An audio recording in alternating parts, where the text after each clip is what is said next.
you're ready then. I'm ready. An ornament on the shelf. A survey of my life and just what it has been, just as I have lived it while here among men. Have I lived it much alone, just all to myself, like an ornament at home setting on the shelf? Has it been in true spirit a life worthwhile? Could I meet my neighbor each day with a smile? Has true love been my thought as I met with others? Have I treated them all like sisters and brothers? When I met some traveler on the rough, rugged road, did I say to him, brother, can I help with your load? Or our true love for others that we find in need can be shown in its best in both act and deed. God's love is the true love we are taught to show. It's the only life worth living while here below. So let us not live a life just alone to ourselves and not be just an ornament that sits on the shelf. The rainbow. In the story of God's creation and of Adam's great sin, started in the Garden of Eden within the family of men, created in love and kindness without malice or hate, man was placed there in Eden within a perfect state. From generation to generation, sin grew worse and worse until God had to destroy man from the face of the earth. God had a man of faith named Noah to build an ark, but he and his household only were allowed to embark. Then came the great flood, rained 40 days and nights. Can you imagine all the people in such a great plight? After the flood was a promise that reaches out to men. Nevermore would the earth be destroyed by water again. Just to seal that promise, strange enough we may sigh, God placed the great splendor of a rainbow in the sky. Such beauty of that rainbow with colors of every hue shows our human weakness of anything we can do. It's there as a reminder as we joyfully view it at will. God never makes us a promise that he does not fulfill. Could we stop for a moment and look beyond man's desire to let the beauty of the rainbow our very hearts inspire? It's also a rainbow of hope, if we stop to tell its worth, a reminder of true salvation to the peoples of the earth. Could make life more beautiful to live within God's will and shine forth as a rainbow if our mission we fulfill.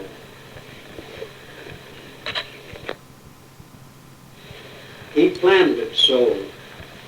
God planned in our birth, when the shadows were dim, to give us a choice of a life with him, that through our acceptance of him here below, with him we shall live. He planned it so. We should not question when put to the test just why God hath called a loved one to rest, or when, or how, or why that they should go, for 'tis only God's will. He planned it so. Though hard seems the trials that fate to us brings, just trust in the Lord and on him depend. He never will leave us or forsake us, we know. What a glorious promise. He planned it so. So if there is sorrow that we do not understand, may we just keep thinking it's just as he planned. Then someday in heaven, I am sure we will know, for he will tell us why he planned it so.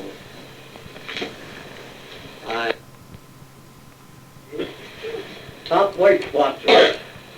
But what you said about Weight Watchers this day and time, who goes to the doctor and he lays it on the line. He begins by telling you something you almost hate. There is not much the matter, only you're overweight. He weighs and measures you all the way from head to toe, around the hips and the breast, and it is from here you go. So you slip gently home, determined to keep it very quiet. That deuce take a doctor has put you on a very strict diet. Then for a few days you keep thinking, I won't hesitate. I will stick to my diet, for I gotta lose some weight. Soon you find yourself snitching a little here and there, a few bites that are left over, then an apple and a pear. The next your favorite candy, and some ice cream and cake. So what do you expect from snitching, for goodness sake? Though you are honest at first, somehow you get very unable to get that silly old chair to slip backward from the table. To me, that's like a racehorse about to get much overweight, and you take him to the cornfield and simply open the gate. There might be some jackass on the other side of the fence that would soon start his hee-hawing just at your expense. I am sure your doctor was honest, though it wasn't funny, that he didn't forget to charge you and take your money. So why go to the doctor or let it even enter your head if you're going to go back home and not do what he said? Of all things I might tell you that there be nothing left. You are not cheating the doctor, but only cheating yourself. So to all Weight Watchers, though you may feel you are tops, if I cheated you half that much, you would call the cops. That's good. That is good.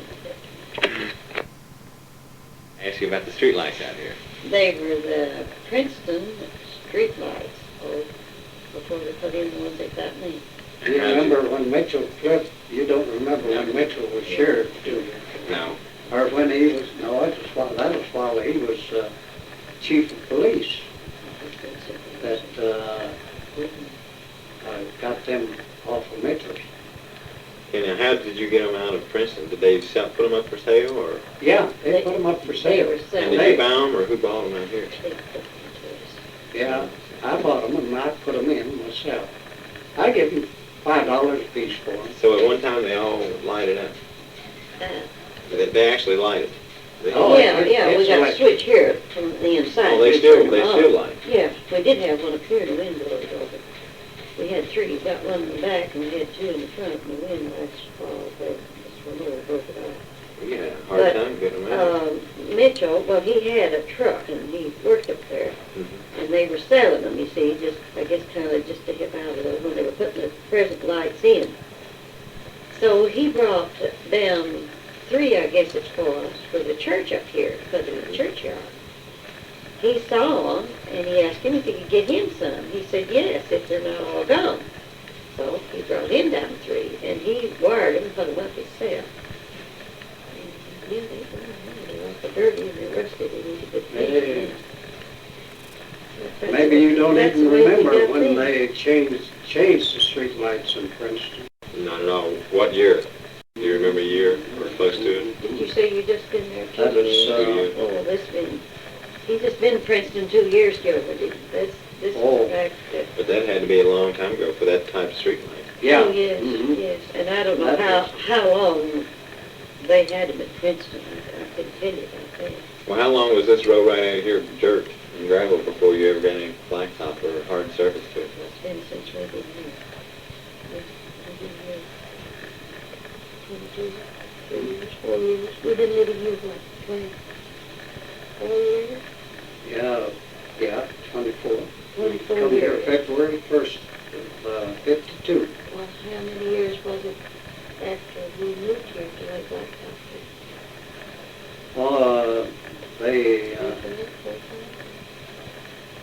They blacktop it.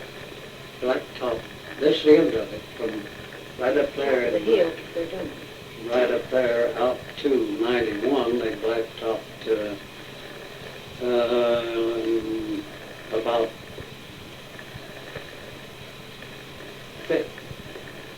49 or 50, one hill. Y'all remember the first car down in this area? The first automobile? You remember the first automobile? Well, Yes. yes, I do. That, he was talking about the The doctor doctor, playing. that was his First automobile that I remember was that the Rice brothers, Fredonia, bought it.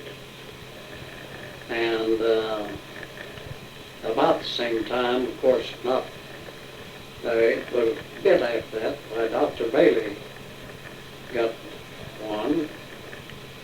And anyhow, what happened back those days, they, maybe there'd be one or two automobiles in Fredonia, one or two automobiles in Marion, one or two automobiles in Princeton, and each town would kindly make fun of the other town's automobiles. We got better automobiles than what you got, and like that. And I know the one that they had down at Marion was a great big high wheel, or like buggy wheel, you see, and was built up. It was a Cadillac too now. You don't remember the name, who built it or anything, do you? Yeah, the Cadillac Motor Car Company built it. It was a Cadillac. That Yeah. was the brand name. They built it, but of course that was after Model T years. But anyway, what I mean after Ford had invented the Model T. But anyway, that Cadillac had the motor under the seat, and the seat was like a cut-in buggy, what they used to call a cut-in buggy. There was a seat up here. Well, there was a place underneath that seat that was like that, you see, and the motor was underneath there. And great big steering wheel, you see, like that. Well, the Studebaker that Rice Brothers had at Fredonia, it's a pretty nice looking car, sure enough. Well, the people at Fredonia, they used to make fun of the car at Marion, and they called it a manure spreader. Just all such stuff as that. Rivalry back then. Yeah. I remember my grandfather Parr, had an old dog that laid up in the yard there, and he hated an automobile the worst of anything in the world. And he never bothered anything until you could hear one coming, a long way. He'd lay up in that yard and he'd hear Dr. Bailey coming down the road with his Model T. Well, back then, you see, the wheels had wooden spokes, like wagon wheels or buggy wheels would have, see. Anyhow, this old dog, he would always run along and just grab at the front wheel all the time, you see.